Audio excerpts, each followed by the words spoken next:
This is your community radio, 1116 DXAS, communicating Christ in our world.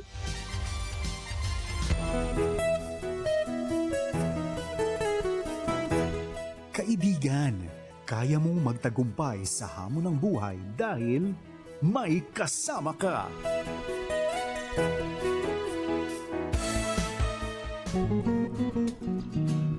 Good morning mga kaibigan. Araw na naman ng Sabado. Araw natin to, November 29, 2025. Kumusta po kayong lahat? Ako nga pala si Joash, kabalikat at kasama mo sa tagumpay ng buhay na nagsasabing, kaibigan, kaya mo yan, ikaw pa. Kumusta po kayong lahat? How was your week? Kumusta po ang mula Lunes hanggang Biyernes? At ngayon po, Sabado ay magkakasama na naman po tayo. Sana po hindi kayo nagsasawa sa aming mga boses at sana patuloy niyo pa rin kami pakinggan. Nasaan ka man, ano man ang ginagawa mo o sino man ang kasama mo dahil tuwing Sabado, kami ni Kuya Carlo ang inyong kaagapay, kabalikat, kasama tungo sa ating sama-samang tagumpay. Marami po akong gustong ikwento sa inyo, marami po akong gustong i-share.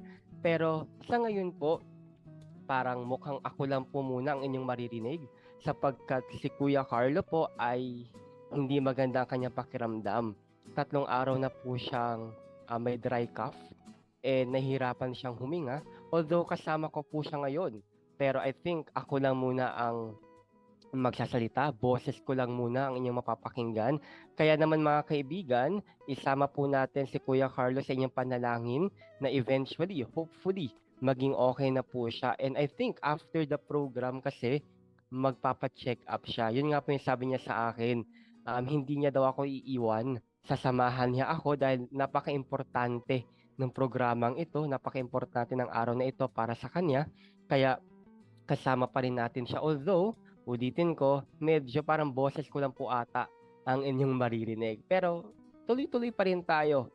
At syempre, batiin natin lahat ng mga nakikinig sa atin sa radyo. Alam natin na inaabangan niyo po kami ni Kuya Carlo tuwing Sabado. Gayun din sa mga nakatutok sa ating Facebook Live. Kaibigan, may onti pa akong favor. Kung sakaling nakikinig ka ngayon, baka pwede mo namang i-share yung ating Facebook Live para naman marami tayong maabot, marami ang makaramdam ng inspirasyon, good vibe, at alam niyo na, marami ang lalo pang magkaroon ng kaalaman, kamalayan patungkol sa ating persons with disability. Kaya naman, ano pang hinihintay mo? Paki-like, paki-heart na yan, and i-share mo na ang Facebook Live sa ating mga kaibigan, kakilala, katrabaho, kapamilya, at para, alam niyo yon, kahit papaano every Saturday ay nakakaramdam tayo ng kaginhawaan, ng kagalakan pag napapakinggan niyo po ang programang ito. At sa mga hindi po nakakapakinig sa atin sa radyo, halimbawa, busy po kayo at nais niyo po kami mapakinggan muli, ay pumunta lamang po kayo sa ating official Facebook page. Yun po ang 1116 DXAS, your community radio. Hanapin nyo lamang po dyan at makikita, mapapakinggan, mapapanood nyo po ang lahat ng mga programa natin sa himpilang ito. At yun, tuloy-tuloy po tayo. Alam niyo po mga kaibigan, nakakatawa lang po, i-share ko lang. Kagabi, siguro around 9 p.m. or 10, nag-voice message po kay Kuya Carlo kasi may concern po ako. Nag-voice message na nga po ako. Sana wag niyo pa ako i-judge, no? So, nag-message siya po sa kanya, VM, voice message. Then, after the voice message po, iniwan ko na yung cellphone ko, bumalik na ako sa ginagawa ko. And then, after quite some time, pagbalik ko, mukhang wala pang reply si Kuya Carlo sa akin. Then, there I found out, mali pala yung nasendan ko ng voice message. Ibang tao yung naka-receive na aking voice message, hiyang-hiya po ako. Dahil ewan ko kung pinakinggan niya, sabi niya, ano kaya pinagsasabi nito ni Joash, no? Bakit kaya siya nagsasalita ng mga ganito? Anyway, so tungkol po kasi yun sa ating programa sa araw na ito. And yun lang, nahiya ako, hindi ako makamove forward, hindi ako makaget over. Pero then I realized na hayaan mo na mapakinggan niya. Wala namang masama sa sinabi, wala namang hindi maganda. At malay mo, maging aware din siya sa atin. Magkaroon din siya ng awareness about PWD kasi we are talking about PWD sa voice message mo na iyon. But anyway, kayo po ba, meron ba kayong mga ganong senaryo? May mga ganun po ba kayong experience na minsan na wrong send kayo sa kakilala nyo, sa ibang tao, tapos ma-realize mo, nakakahiya pa ng ginawa ko, no? Well, lahat naman nangyayari naman sa atin yan na walang exempted sa ganyan, lalo na kung nagmamadali po tayo.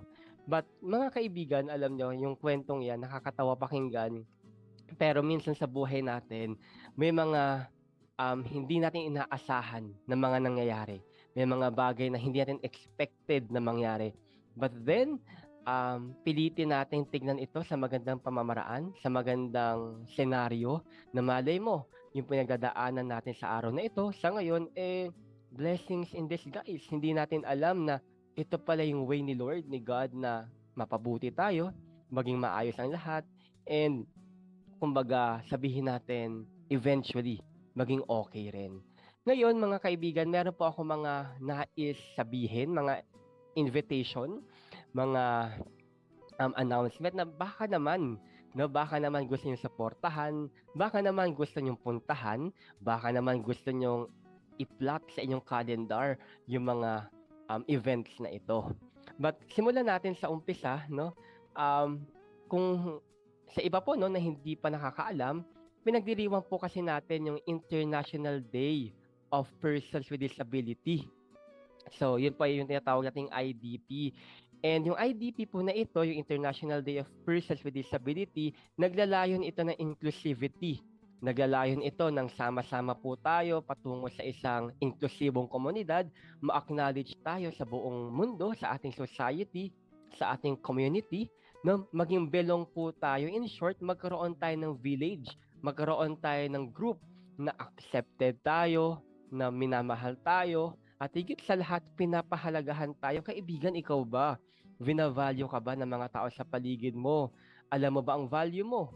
Alam mo ba ang worth mo? Kung hindi pa, makinig ka sa amin ngayon sa araw na ito dahil malalaman mo na despite your disability, ay, meron pala akong value, may worth pala ako, may purpose pala ako.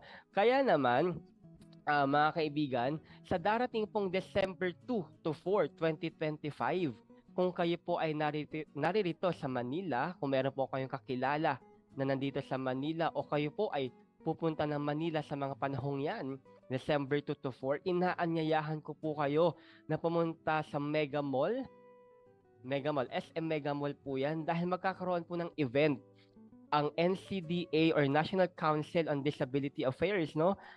Meron po silang programa, meron po silang event, katulong pong iba't ibang organization, kasama rin po siya ng Project Inclusion, no? Baka naman, ma-plot niyo sa calendar, December 2 to 4, meron po sila diyang bazaar, meron din po diyang mga activities, meron din po diyang benefit concert. Kaya naman kung sakasakali, no, na gusto nyo supportahan ng ating programa sa Persons with Disability, ay pumunta na po kayo dyan sa SM Mega Mall. December 2 to 4 po yan. Huwag niyo pong palampasin dahil ito nga pinakakatuwa, no. All over my Facebook, makikita ko yung pinaglalaban nila yung inclusivity, pinaglalaban nila yung awareness, pinaglalaban nila yung work, no, employment, pinaglalaban natin na maging belong talaga tayo. And I think ito pong December 2 to 4, it is a celebration na finally, no, unti-unti na tayo nakakausad. May mga sektor na tumutulong sa atin.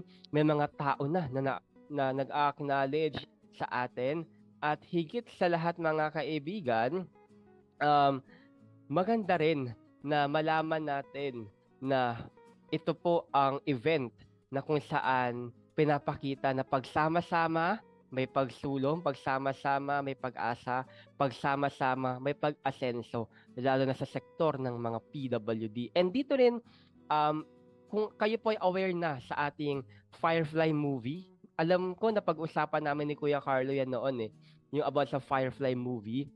Ito pong movie na ito yung kauna-unahan na first pa, no?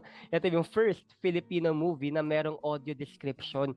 O di ba? Unti-unti na nakakaroon ng kumbaga inclusivity kasi pati sa media, no, pati sa technology, talagang sinasama nila tayo sa film kasi di ba? Mga kaibigan, very powerful, very influential yung mga pelikula, yung mga film na ito. And luckily, thankfully, no, nasa pamamaraan yan, nakakaroon na po ng boses ang mga PWD na isasama na tayo. 'Di ba, audio description sa isang Firefly movie, napakalaking milestone po yan sa sektor ng PWD dahil ito ay um, testament, no? Ito ay patunay, proof na kung lahat po tayo ay merong puso para sa ating mga kapwa, hindi po imposible na magkaroon po ng pagbabago ng movement para po sa better future, sa better us, sa better PWD community. Yan. And ulitin ko po, no, December 2 to 4, 2025, makita-kita po tayo dyan sa SM Mega Mall para po sa ating International Day of Persons with Disability. Okay. Yan, idagdag na rin natin syempre sa Zamboanga naman. Meron po tayong tinatawag na National Bible Month. Okay? So, National Bible Month po yan. Ulitin ko po, pakiplot din po yan sa calendar, kaibigan. No? Kung hindi kayo busy sa mga panahon na yan, kung kayo po ay kumbaga walang ginagawa or kung nais na makibahagi sa ating gawain sa darating pong January 30, 2026, meron pa naman tayong 2 buwan, no? 2 buwan pa para mag-prepare. At maganda po na simulan natin ang bagong taon ng makilahok, makibahagi sa ganitong activity. No? Ulitin ko po, National Bible Month sa darating pong January 30, 2026. Saan ba yan, Kuya Joash? Diyan po yan sa KCC Mall de Zamboanga. Saan ulit? Sa KCC Mall de Zamboanga. Kuya, alam namin kung saan yan. Anong oras naman? Okay, 9 a.m. to 12 noon po yan. Magkita-kita po tayo dyan. Ulitin ko, January 30, 2026. Saan? KCC Mall de Zamboanga. Anong oras? 9 a.m. to 12 noon. And very exciting. Bakit? Ano ba yung mga activities na pwede nating i-anticipate? Marami ho. Lalo na po ako, no? I'm into music, kaya gustong-gusto ko yung nabasa ko po at napakinggan, narinig ko, nalaman ko yung tungkol sa activity na to. Dahil ito pa yung mga activities na pakinggan po natin. Meron po tayong quiz bee. Di ba? Quiz bee tayo sa mga about sa Bible. So, kung kayo po ay interesado at alam niyo na medyo kaya ko sabay sa quiz bee na to, why not? Sali po tayo, no? Quiz bee about Bible. Okay na okay po yan, mga Bible verses. Alam niyo, maganda tong activity. Bakit? Maliban sa masaya na, nare-remind din tayo sa mga Bible verses, nagiging aware din tayo sa mga Bible verses, at kahit pa paano po mga kaibigan, sabihin natin, gagawin nating fun yung ganitong activity. But aside sa fun, natututo rin ho tayo. Nakakaroon tayo ng short reflection, ng mini reflection, at higit sa lahat, ito yung maganda dito. Pag umattend ka sa activity na to, kasama mo ang kaibigan mo, kapamilya mo, kasama mo yung ka-churchmate mo, kasama mo sa ministry, ay magandang bonding po yan. What a great start para po sa ating 2026. So, number 1 activity, quiz bee. Number 2, meron din po tayo ditong, dahil teacher po ako, no? Nakapagturo po ako noon. Gustong-gusto to ng mga bata. Yung parang may recitation, yung perform ka ng Bible stories. Mga bata, tuwang-tuwa dito, yung mga Bible stories, inanarrate mo. No, may mga short stories na pwede mong i-share, ikwento, ay perfect po ito sa mga taong gustong ng mga, kumbaga, mahilig sa Bible or sa storytelling. Pasok na pasok po kayo dito, no?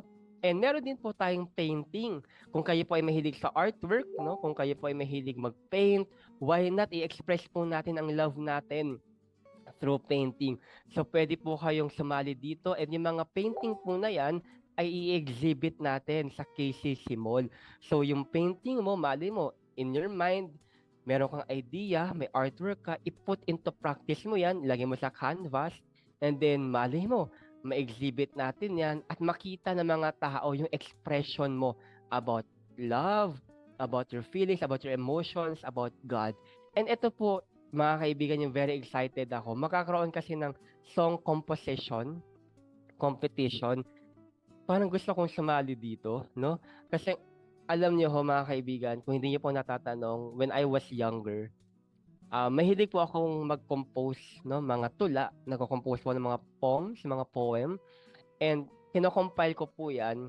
Minsan ginagawa ko siyang kanta.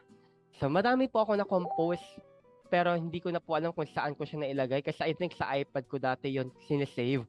So baka na-delete na yung mga compositions, pero doon po may mga compositions po ako about our country, about myself, about my dreams, about God as well, about love. Marami ho ako mga compositions. Tapos kapag medyo hindi ako busy, ginagawa ko po siyang kanta. Although hindi ako marunong tumugtog, wala ako masyadong alam na musical instrument, pero ginagawa ko siya ng tono.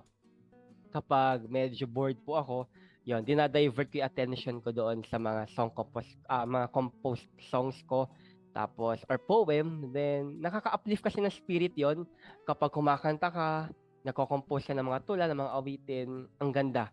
Nakaka-uplift, nakaka-boost ng confidence, ng ating emotion. So, ulitin ko po mga kaibigan, inaanyayahan ko po kayo na dumalo sa ating event. Yan po ang National Bible Month sa darating pong January 30, 2026, 9 a.m. to 12 noon sa KCC Mall de Zamboanga. Magkita-kita po tayo. And for other inquiries, pwede niyo pong bisitahin ang ating official Facebook page, ang 1116 DXAS, your community radio. I think nakapost naman po dyan. So kung may mga queries din po kayo, why not feel free to message that page, to contact. At inaasahan po namin na magkita-kita po tayo sa January 30, 2026. Yan, sa ating National Bible Month celebration. Yon mga kaibigan. So, eto pa, meron pa po akong nais i-share sa inyo. Eto, I think, ma-excite din po kayo, no? Eto ngayon, no? Sa darating naman po, I mean, not darating, no? Na-excite ako sa pure event natin. Pero baka makalimutan ko lang, no? Ano ba ang theme ng ating National Bible Month celebration? So, God's Word brings light in our hearts and in our homes. Ulitin ko po, no? God's Word brings life to our hearts and to our homes. So, yan po ang ating tema sa darating pong National Bible Month celebration, January 30, 2026, 9 a.m. to 12 noon, KCC Mall de Zamboanga. And meron po ako magandang news para po sa inyong lahat, no? Sa mga nakikinig sa atin sa radyo, gayon din sa ating Facebook Live. Ang Philippine Bible Society or PBS po ay nag-launch and dinedicate na po nila ang ating Sign Language Bible. O, tingnan niyo mga kaibigan, kanina sabi ko, Firefly movie, audio description para sa mga visually impaired. Ngayon naman, ang Philippine Bible Society ay nag-launch, dinedicate nila ang Sign Language Bible. Ang mga kaibigan, di ba, talagang God's love never fails. Bakit ko sinasabi yun? Dahil sa mga ganitong pamamaraan, pinapakita niya pa rin yung pagmamahal niya sa atin. No? Sasabihin nila, hala, paano yung mga deaf and mute? Paano sila makapag-ano ng Bible? Ito na po yun, no? Yung Sign Language Bible. Paano yung mga visually impaired? Paano sila makakanood ng movie? Malabo ng paningin nila. Or totally blind sila. Ayun na po, audio description para sa pelikula. Mga kaibigan, I think pwede kong sabihin to na ilang taon na ang nagdaan, may mga taong nagsimula ng ganitong proyekto, ng ganitong movement. Maaring at some point, nawalan sila ng pag-asa. At some point, nahirapan sila. But their effort, their sacrifices, their prayers paid off. Ito na po yon. Philippine Bible Society launched the Sign Language Bible, and meron din tayong mga audio description ng mga movies, and eventually sa darating pa mga panahon, lalo pa nating mapagtitiba yung salitang inclusivity para sa ating mga person with disability. Yan kaibigan, ang aking news, ang aking konting sharing lang about sa mga nangyayari sa ating society, sa ating community patungkol sa persons with disability. Kaibigan, makita-kita po tayo muli sa December 2 to 4, 2025. SM Mega Mall po yan para sa ating International Day of Persons with Disability. At syempre, sa darating na January 30, 2026, makita-kita po tayo diyan naman sa KCC Mall de Zamboanga para sa ating National Bible Month celebration. And sorry, before I forgot, ito very important pala ito, no? tungkol po pala doon sa song composition, until January 17 po, pwede kayo magpasa ng inyong entry. So, entry lang, no? Pasa-pasa lang. Malay mo, musika mo na ang mapakinggan natin. Malay mo, boses mo na ang muling kakanta sa stage ng KCC Mall de Zamboanga. Yan mga kaibigan ang aking update. And ngayon naman, dahil araw ng Sabado, araw natin to, it's better for us na ma-renew, no? Maging energized po ulit tayo, maging ready tayo ulit para harapin ang linggong paparating. Alam ko na medyo marami tayong pinagdadaanan, marami tayo mga kailangang gawin, may mga responsibilidad tayo, obligasyon. Pero sana sa araw na ito ay maging daan para ma-refuel po ang inyong energy, ma-refuel po ang inyong ang tawag dito, ma-refuel energy, yung inyong encouragement, na-encourage po kayo, maging inspired po kayo ulit to go on with life. And mga kaibigan, pag-uusapan natin yung topic na yan sa pagbabalik po natin makalipas ng awiting ito. Muli ako si Joash Kabalikat at kasama mo sa tagumpay ng buhay na nagsasabing, kaibigan, kaya mo yan. Ikaw pa. Pakinggan po natin ang awiting ito at magbabalik po tayo makalipas ng tugtuging ito. Diyan lamang po kayo, kaibigan.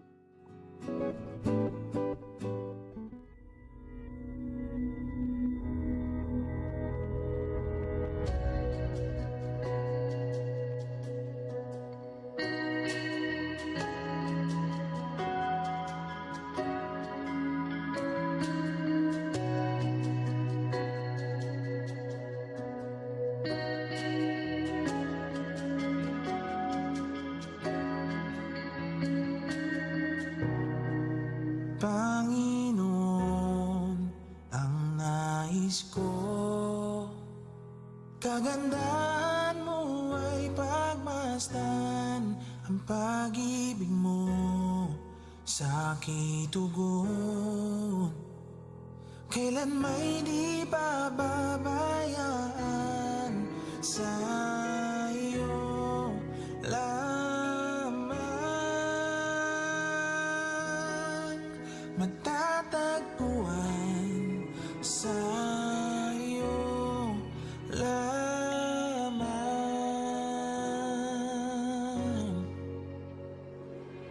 Mananatili sa iyong lilim at sasambahin ka sa dakong lihim. Mananatili sa iyong lilim nang masumpungan ka sa dakong lihim.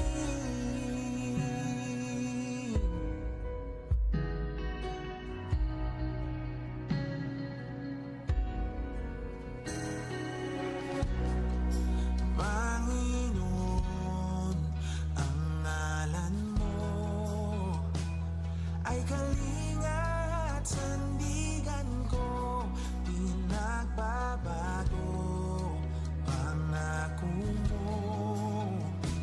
Salita mo'y panghahawakan sa iyo lamang,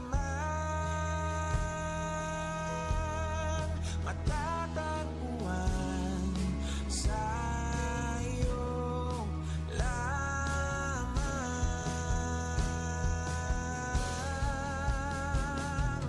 Mananatili sa iyong lilim at sasambahin ka sa dakong lihim. Mananatili sa iyong lilim nang masumpungan ka sa dakong lihim.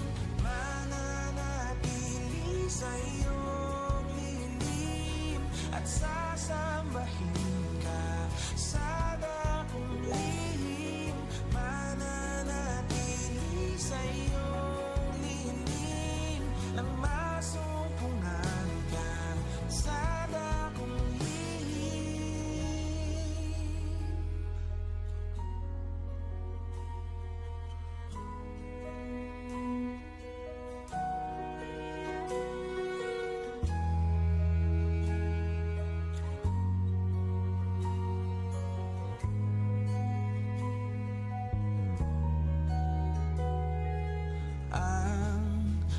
pagpuri ko ay tanging sa'yo, sa'yo lamang iniaalay,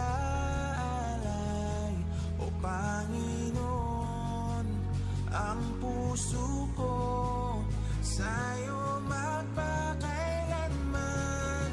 Ang pagpuri ko ay tanging sa'yo, sa'yo lamang iniaalay, o Panginoon, ang puso ko sa'yo magpakailanman. Mananatili sa iyong lilin at sasambahin ka sa dakong lihim. Mananatili sa iyong lilin nang masumpungan ka sa dakong lihim. Mananatili sa iyong lilin at sasambahin ka sa dakong lihim. Mananatili sa iyong lilin nang masumpungan ka sa dakong lihim.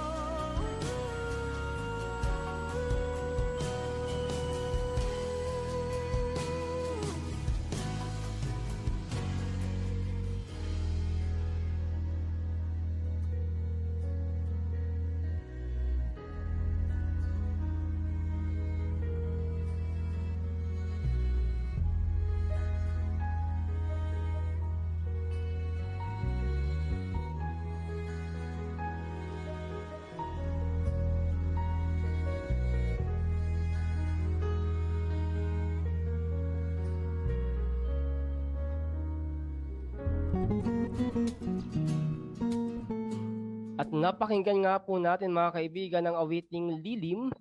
Napakaganda po ng awiting iyan, no?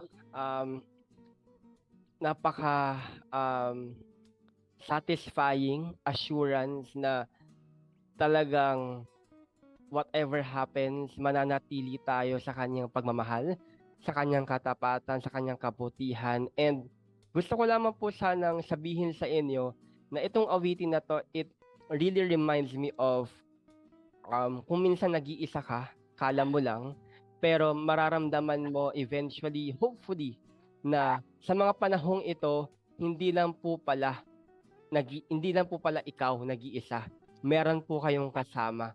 Meron po kayong kumbaga, meron kayong katuwang sa lahat ng mga ginagawa niyo sa buhay, mga ginagawa niyo ho sa trabaho, sa inyong pag-aaral, o kung ano man po yung inyong pinagkakabalahan o responsibilidad. Let us just be in the presence, sa lilim na yon, na mananatili tayo anuman ang mangyari, lalo na po sa paligid natin, no? Ang dami pong nangyayari, but still His goodness and faithfulness remains forever. Ito kaibigan, kayo po ay nakikinig sa ating programang May Kasama Ka. Napapakinggan po ito tuwing Sabado, alas 8:30 hanggang alas 9:30 po yan.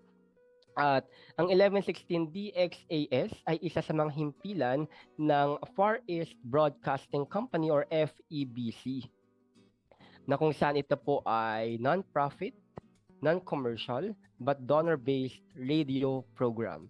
Tayo po ay nagpapatuloy dahil sa kabutihan at katapatan ng Panginoon, at ang FEBC po ay miyembro ng KBP or Kapisanan ng mga Broadcaster sa Pilipinas or ng Pilipinas. And kung kayo po ay nais makibahagi sa ating lakbayin, sa ating ministry, ay inaanyayahan po namin kayo na kung sakali ay maaari po kayong mag-donate o mag-send ng inyong donation sa ating mga bank account, GCash at sa iba pa. I-scan nyo lamang po ang ating QR code na makikita nyo po sa ating screen at sa ating Facebook page. At kung sakaling kayo po ay nakapagbigay ng inyong donasyon, maaari nyo po itong ipagbigay alam sa amin para po mapasalamatan namin kayo. Ngayon pa lamang kaibigan, ay taus-puso na po ang aming pasasalamat dahil sa inyong pakikibahagi sa ating radio ministry. Muli, maraming salamat and God bless you. Kaibigan, ang pag-uusapan natin sa araw na ito ay kapansanan, hindi hadlang kundi isang daan ng pagbabago. Ulitin po natin, ang pag-uusapan po natin ay kapansanan, hindi hadlang kundi isang daan. Kaibigan, maraming iba't iba, no? Iba't ibang klase po ng disability. Meron pong psychosocial, intellectual disability, meron pong visual disability, meron din pong speech disability, meron din po tayong intellectual disability, meron din tinatawag na gifted or talented. Marami pong klaseng disability. Pero ang tanong, despite the disability, ano ba siya? Nagiging hadlang ba siya sa atin o nagiging daan siya ng pagbabago? Tanungin ko po kayo mga kaibigan, no? Sa nangyayari po sa buhay natin ngayon, ano ba to? Nagiging hadlang ba to para umusad tayo? O nagiging hadlang to para, nagiging daan ito para sa ating pagbabago? Kasi po mga kaibigan, kung ako po ang tatanungin nyo, totoo po yun, mahirap po magkaroon ng disability. Hindi ko po ipagkakailayan dahil makikita at maririnig nyo naman po yan, masasaksihan nyo po yan sa iba't ibang mga bagay, no? Sa loob ng tahanan, sa loob ng ating komunidad, sa ating workplace, sa ating eskwelahan, sa ating bansa. Sabi nga nila the marginalized people, yung PWD daw.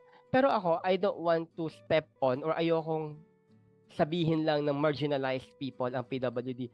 Dahil ito po ay mga taong merong kakayanan. Meron po itong magagawa. Meron po tayong abilidad para makapag-contribute nga sa ating society. And ito po gusto kong simulan na bakit natin pinag-isipan o bakit natin sinabi na ang kapansanan hindi hadlang kundi isang daan ng pagbabago. Ganito po kasi yan. May dalawang klase po ng disability, no? Yung iba acquired, yung iba naman inborn.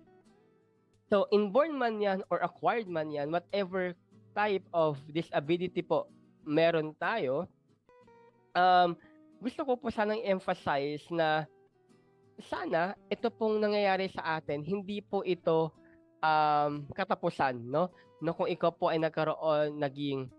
meron kang physical disability, no? Sabihin natin, sorry for the word, pero halimbawa, naputulan ka ng kamay or ng paa, no? Nawalan ka ng paningin, sabihin natin, meron kang any type of disability, kung sa tingin natin, kaya nating gawin yung mga bagay that would boost our confidence, that would contribute sa paligid natin, why not?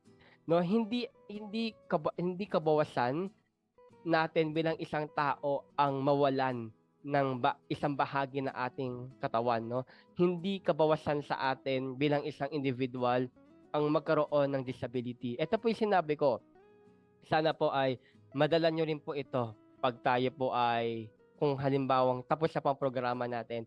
Ang sabi ko po before at hanggang ngayon po ay lagi ko naman siyang sinasabi, my disability, I'm talking to myself, I am talking about myself po, no? I'm referring to myself. Sabi ko po dito, my disability doesn't make me less of a person. Ulitin ko po, my disability doesn't make me less of a person. Bakit? Kasi I didn't look at it bilang hadlang, but I look at it as an opportunity. As an opportunity to excel, as an opportunity to grow, as an opportunity to be better. So, may choices po tayo mga kaibigan. Pwedeng piliin mo na mag-dwell ka sa lugmok or pwede mo rin namang piliin na mag-rejoice because there is something new, there is something unique about you that would somehow make you better. Sasabihin naman nakikinig sa akin, Kuya Jowash, parang hirap naman gawin yan eh. Parang siguro nasasabi mo yan, kuya, kasi napagdaanan mo na yan, no? Nangyari na sa'yo yan, nagawa mo na yan, nalagpasan mo na yan. Yun na nga, kaibigan. Sinasabi ko to dahil kinaya ko. Kung kinaya ko, kakayanin mo rin. Diba? Sabi ko lagi sa aking intro and extra, kaibigan, kaya mo yan. Ikaw pa. Dahil kung kinaya ko nga, kinaya namin ni Kuya Carlo, how much more na ikaw, kaya mo rin. Sabi nila, kuya, ang hirap hanapin ng purpose, ang hirap hanapin ng passion, ang hirap hanapin ng reason to live kasi nga Alam mo yun, kuya, 15 years po akong okay, then eventually naging ganito po ako. Or, kuya, inborn na po kasi ito eh. Ganito na po ako since birth. So, kung ikaw po ay since birth, ganyan na, no? From the moment na acquire mo yung ganyan disability, ibig sabihin ba hanggang dyan ka na lang? Ibig sabihin ba yan na yung end? Ibig sabihin ba yan na yung period ng story mo? Ibig sabihin ba hindi ka na mag-journey? Kasi, kuya, actually, at the age of 25 na visually impaired ako. Wala na akong gagawin, kuya, kasi wala na akong paningin, wala na akong vision eh. Sigurado ka ba? Maybe your physical vision, your sight, nawala. But the vision in your heart, meron yan. Alamin mo. Paano, kuya? Ang hirap. I think that's the time you have to go sa lilim, no? Yung awit natin kanina sa lilim, baka yan yung pagkakataon na sa lilim maramdaman mo, malaman mo, ito pala yung purpose, bakit nangyari sa akin to. O halimbawa, may anak ka na merong intellectual disability, psychosocial, or whatever it is, huwag po natin pigilan yung mga anak natin, kapatid natin na mag-excel, na i-unleash nila yung potential nila. Andiyan tayo to support. Just like what my parents did, no? Hindi nila pinipigil sa mga gustong gawin, pero andiyan sila to support. Andiyan din sila to bash me. Andiyan din sila para sabihin sa akin yung mga dapat at hindi. Pero they allow me na, kumbaga, i-unleash ko yung kakayanan ko bilang isang tao. And idagdag natin dito yung sinabi ko kanina, no, na our disability should not, okay, yan na, should not, emphasize po natin yan, our disability should not make us less of a person. Instead, ito po ang pinakamaganda dyan, it should add colors that brighten our passion and our purpose. Ulitin natin, your disability, kaibigan, shouldn't make less you as a person. Dapat hindi ang disability mo ang nade-determine kung sino ka. Hindi dapat ang disability mo ang nag-identify kung sino ka. Ay, si Joash, si visually impaired yan. Si malabo ang mata niyan. O for others, si blind yan. No, that should not be our name. Ano dapat ang pangalan natin? Joash, for example, kung ako po ay sabi natin, teacher, Joash the teacher. Kung ikaw naman ay isang business owner, for example, Isaac, the business owner. Hindi yung Isaac, yan yung merong physical disability. Hindi. Si Isaac, oo. May physical disability pero businessman yan. Di ba? Kung ikaw ay estudyante ngayon, hindi dapat, si Mariel, yung mahina yung utak. Hindi. Si Mariel yung, alam mo, kahit na minsan nahirapan siya, go pa rin siya. Dapat meron tayong positive na ibibigay. Meron tayo dapat na pangalan, hindi yung pangalan para lang sa disability natin, pero pangalan natin that would reflect who and what we really are. No, for example, halimbawa, sabi nila may psychosocial daw yan eh. Hindi daw yan kikipaghalubilo. Pero, creative siya. Di ba? Kumbaga, yung mga tao sa paligid natin, tinitignan yung disability, hindi na tinitignan yung ating kakayanan. That's why sabi ko, no, our disability should not make us less of a person, but it should add color that brighten our passion and our purpose. Dapat, sabi ko nga, no, ang realization ko before, yung ibang mga blind, sabi nila, ang nakikita daw nila dark, yung iba naman, not dark, gray or black, sabi ng iba. So sabi ko, kung kung black or gray ang nakikita nila, yun ang nakikita nila. Pero ang puso nila, iba't iba ang kulay niyan. Mayroong red, may pink, may blue, may green, whatever it is, whatever color is that. And yung mga kulay na yan, it add color to brighten, no? Their passion and their purpose. Kaya pansinin nyo, sino ba madalas ang laging active? Sino ba madalas ang laging productive, no? Hindi ko binibida ang PWD, pero kung titignan natin, sino ba dito ang medyo determinado? Sino ba dito yung may pangarap sa buhay? Di ba pag tatanungin mo yung mga PWD, lagi nilang sagot, someday gusto ko maging ganito. One day gusto ko maging ganyan. Ibig sabihin, yung disability na meron sila, they doesn't allow that to hinder them. But they use that as their way to soar high. Ulitin ko, yung mga PWD tulad po namin, we don't use our disability as a hindrance, but we take our disability as a way, as a path towards the success, no? Towards sa isang destination na gusto namin puntahan. And mga kaibigan, no, sabi ko ang kapansanan hindi adlang kundi isang daan ng pagbabago. Kasi minsan maiisip natin, kung yung disability pala na ito na meron ako, hadlang, bakit merong mga teachers na may disability? Bakit may mga nasa corporate world na may disability? Bakit may mga nagtatrabaho sa gobyerno na may disability? Ibig sabihin ba nun, naging hadlang yon? No. They took that opportunity being different to make a significant mark. Ulitin ko, they took that opportunity being different to create a significant mark. Dito sa kumpanya pa lang to, ako pala ang kauna-unahang visually impaired. So I will use this opportunity para mapakita ko na being different is not a curse, but being different is a gift that would make a difference to my workplace. Di ba? Ganun din. Meron palang meron palang disability to, hindi pala to nakakalakad, nag-wheelchair user pala siya. Pero, hindi man po nakakalakad, pero marami na po akong nalakbay. Nalakbay dahil marami na akong natulungang tao. Marami na akong napuntahan mga events na kung saan pinaglalaban namin advocacy namin. Meron pala tong hearing impairment na hindi pala siya nakakarinig. Pero hindi man niya naririnig lahat, pero nakikita niya ang katotohanan. 'Di ba? Kumbaga, nako-compensate po ang lahat ng bagay. If this part of your body doesn't work that perfectly, may isang bahagi ng katawan that works mightily, no? Na nagagamit natin siya para sa kabutihan, para sa pagsulong, pagtulong, pagmamahal, pagtanggap sa kapwa. And mga kaibigan, no, ang sabi ko po dito,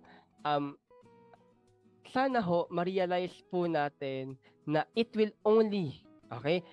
only be a hindrance if we block the path of opportunity. Ulitin ko, it will only be a hindrance if we block the path of opportunity.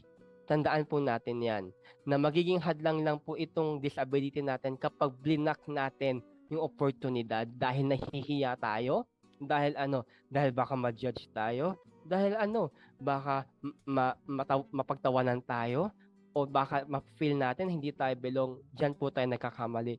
Dahil sabi ko nga, ang dami na mga sektor, mga programa, NCDA, Project Inclusion, iba't ibang organization na tumutulong para po lalo pa nating mapagtibay, mapayabong ang persons with disability. Mga kaibigan, gusto ko lamang po mag-share ng konting kwento lang. Siguro yung iba sa atin inaabangan niya, ano kaya kwento ni Kuya Joash, no? May kwento kaya to ulit. Konting kwento lang. Itong kwento na to, sana makatulong sa atin, maging inspirasyon natin na sa buhay natin bilang isang person with disability, it's not yet the end. Lagi naman natin naririnig yan, nakakasawa na ako minsan, no? Lagi na natin naririnig yan, it's not yet the end. Alam mo yun, darating din ang panahon para sa'yo. Yung disability mo yan, regalo yan sa'yo. Huwag mong isipin na may kakulangan ka, may magagawa ka. Alam mo, even I, lagi ko na rin po naririnig yan. Even I, lagi ko nga rin po sinasabi yan, no? Minsan nakakasawa na, nakakarindi na pakinggan yan. Pero, bakit ba lagi natin ito sinasabi? Kasi it is a reminder for us. It is a reminder. Bakit? Kasi may mga pagkakataon nakakalimutan natin yan. Sasabihin natin, simula noong January, si Kuya Carlos, si Kuya Joash, saka sa iba't ibang organization, iba't ibang programa, parang lagi namin naririnig yung mga katagang yan. Pero bakit nga ba natin lagi siyang sinasabi? Kasi the more we repeat it, the more we remind ourselves na ito pala yung value ko, ito pala yung worth ko. The more na sinasabi natin, binibigkas to ng mga labi natin, na lagi natin sinasabi yung mga bagay na ito, we amplify the voices of the person with disabilities. No? Na-amplify. Pag sama-sama, lumalakas ang boses. Pag paulit-ulit, mas lalong naririndi yung ibang tao. Di ba, isipin nyo, lagi nyo napapakinggan yung mga ganitong senaryo, mga ganitong kataga. 'Di ba? The more na naririnig ng mga tao sa paligid natin, the more na na-urge sila na tulungan natin sila. Ba yan, paulit-ulit na lang, ano bang magagawa natin? The more we talk about it, the more we say it, the more invitation we spread. The more awareness we spread. The more advocacy na na-amplify natin dahil sa mga bagay na ito.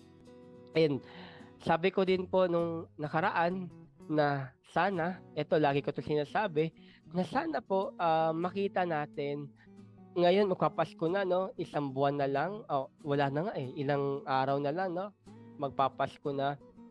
Isipin natin na whatever we have right now, kung ano may natira sa atin, it is a gift. Ako, sabi ko nga, no, nag-usap kami before, may kausap po ako sabi ko, kung halimbawang hindi ako naging visually impaired, ano kaya ang buhay meron ako? Ano kaya ang buhay? Ito rin kaya ang ugali ko, no? Hindi ako perpektong tao. Nagagalit po ako, nainis ako. Mabait din po ako, no? Masungit ako, oo. Kasi tayo po, tao tayo, no? Nagkakamali tayo, may mga decision making tayo sa buhay na palpak. In short, we are just human beings, no matter what happened. Pero, na-realize ko before, kausap ko po yung taong ito, sabi ko, kung halimbawang okay ang paningin ko, ganito rin kaya ang pagtulong ko sa tao, ganito rin kaya ang perspective ko sa buhay, ganito rin kaya yung advocacy na meron ako. Pero dahil visually impaired po ako, tinake ko to na gift. A gift na baka sa pamamaraang ito, I can spread the goodness of God. That sa pamamaraang ito, I can spread awareness for the people who are deprived. Maybe in the smallest things, ito yung pamamaraan ko para mapakita sa mga tao na lahat po tayo may kanya-kanyang gift, may kanya-kanyang talent. Ang pinagkaiba lang po natin siguro, I took the courage to practice it. I took the courage to apply it. I took the courage, the confidence, the passion, the purpose para yakapin, tanggapin yung journey na meron ako. Let's be practical, mga kaibigan. When it comes to our situation, sasabihin ng mga tao, hanggang dyan lang tayo. But in reality, sino ba talaga ang hanggang dyan lang? Tayo ba mga PWD? O yung mga tao nagsasabing hanggang dyan lang? That's why meron po tayong choices. Are we going to listen to them? Or are we going to listen to our heart? Pakikinggan ba natin sinasabi ng ibang tao? Pakikinggan natin ang sinisigaw ng puso natin? Ano ang pakikinggan natin, kaibigan? PWD, person with disability, pero pwede ring winner. Pwede ring winner, di ba? PWD, pwedeng winner. Or person with disability, pwedeng loser. Saan po tayo? Mabigat na salita, winner or loser. Sasabihin ng mga tao, sa buhay naman, minsan nadadapa ka eh. Minsan natatalo ka, minsan nahihirapan ka. Pero ulitin ko, may choices po tayo. Pag tayo ba ay nadapa, babangon tayo. O pag tayo nadapa, magpapagulong-gulong na lang tayo. Dahil ayoko na eh, napahiya ako. Ayoko na, na-reject ako eh. Ayoko na, gawin ko na lang hindrance to. Gawin ko na lang hadlang to. Gawin ko na lang na identification gawin ko na lang identification card to. ID ko na lang tong disability. Hindi ko na i-exercise yung right ko. Hindi ko na i-apply yung talent or yung gift ko. Paano na lang po ako? Yung rights ko kapag bibili ako ng gamot, yung right ko pag bibili ako ng pagkain, yung right ko para sa mga discount na lang. Hindi ko nagagamitin yung right ko to be acknowledged, to be new, to be known, no? To be someone else. Yun na lang po ako. Yan na po yung ID ko. Joash, visually impaired. Carlo, hearing impaired. Lucas, psychosocial. Mariel, intellectual disability. Jonathan, ganito na lang. Ganyan na lang pa pangalan natin. No, I want you guys na ma-realize as we end this program that our disability doesn't define who and what we are, but our ability, Our talent fuels our heart to be acknowledged, to be someone else, to be someone na malalaman ng tao despite our disability. Ito ang daan ng pagbabago. May magagawa ka, kaibigan. And alam nyo, tuwing Sabado, I'm very excited na makapag-share po sa inyo. Although, isang oras lang po tayo, marami akong gustong sabihin, marami akong gustong i-share. Pero kung nais niyo po akong makausap, nais niyo po akong kakwentuhan, I'm willing naman po. I'm open na i-message niyo po ako sa aking Facebook account. No? Hanapin niyo lamang po pangalan ko dyan. At feel free to message me. Kung sakaling nahihirapan kayo, may pinagdadaanan po kayo, gusto niyo nakakwentuhan, advice, or whatever it is, feel free to message me. Kami ni Kuya Carlo, handa po kami tumulong. Wag lang po muna financial ha. Wag muna. Ano lang muna, moral advice, no? Kakwentuhan. Diyan po muna tayo. Magsama-sama tayo sa ganyan. I'm opening my Facebook para po sa inyo. Feel free. Wag po kayong mahiya. And mga kaibigan po, sa darating pong December ito, very exciting. First Saturday of December and second Saturday of December, December 6 to be exact, huwag niyo pong palampasin. Magkakaroon po tayo ng guest. And sa darating pong susunod na Sabado, may guest din po tayo. Bigyan ko po ng overview, konti lang. Sa December 6 po, ang magiging guest po natin ay isang PWD champion. Siya po ay from Iloilo City. And siya po ay meron cerebral palsy. So, ang tabayanan niya po yan. Talaga mai-inspire po kayo sa kwento niya. Huwag niyo pong palampasin yan. At sa darating pong susunod na Sabado, I think December 13, if I'm not mistaken, isa naman pong mental health advocate. Actually, dapat ngayon po siya eh. Ngayong araw siya natin makakasama. Pero because of her busy schedule, and may mga appointment din po siya, and same with me, may commitment din po ako. So, minove po namin sa darating pong December 13. Ang tabayanan niya po yan. Mental health advocacy naman po ang pag-uusapan natin. So tune in po kayo ha. Sa darating pong December, marami po tayong pag-uusapan. Kaibigan, bago po magtapos, ang tabayanan nyo rin po ang ating susunod na programa, ang Family Matters, kasama po si Ate Dang. So, supportahan, pakinggan po natin yan para tuloy-tuloy ang pag-asenso natin, or asenso tuloy, tuloy-tuloy ang paglakad natin tungo sa isang inklusibong komunidad, kasama ang ating mga persons with disability at ang mga patuloy na lumalaban para sa ating advokasya. Mga kaibigan, nais ko po kayong iwanan ng kataga na in life, no, sa buhay natin, there may be struggles, there may be circumstances, but do not worry because time will come na mag-fade away din yan at malalaman natin that this darkness, that these struggles, this pain molds us to become a better person. Dahil ikaw yan, meron kang regalo, meron kang talento, may abilidad ka, i-showcase natin yan. Muli, maraming salamat sa pagsama po sa akin sa araw na ito. Bagamat di niyo po napakinggan ang boses ni Kuya Carlo, isama po natin siya sa ating mga prayers na eventually next Saturday ay kasama na po natin siya. Salamat din po sa bumubuo nating technical team. Salamat po sa ating himpilang 1116 DXAS at higit sa lahat, kaibigan, salamat sa pagsama niyo sa akin dahil nabuo na naman ang araw natin na Sabado, nabuo na naman ang umaga natin ngayong Sabado. Mga kaibigan, hangad ko po na ma-realize natin that this is not yet the end but the start, the beginning of a greater you, a greater us, a greater you and I. Kaibigan, our disability should not make less, ulitin ko, no? Masyadong excited. Mga kaibigan, our disability should not make us less of a person. Instead, it should add color that brightens our passion and purpose. Kaibigan, anong kulay yan? Kung anong kulay yan, i-share mo naman sa ating comment section sa ating Facebook Live.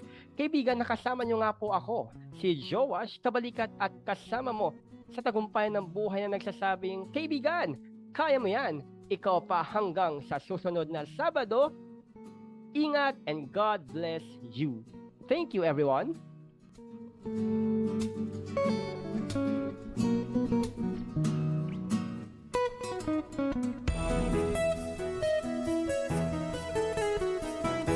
Inyong napakinggan ang programang May Kasama Ka. Para sa mga mensahe o komento, mag-text o tumawag sa 0916-296-6625.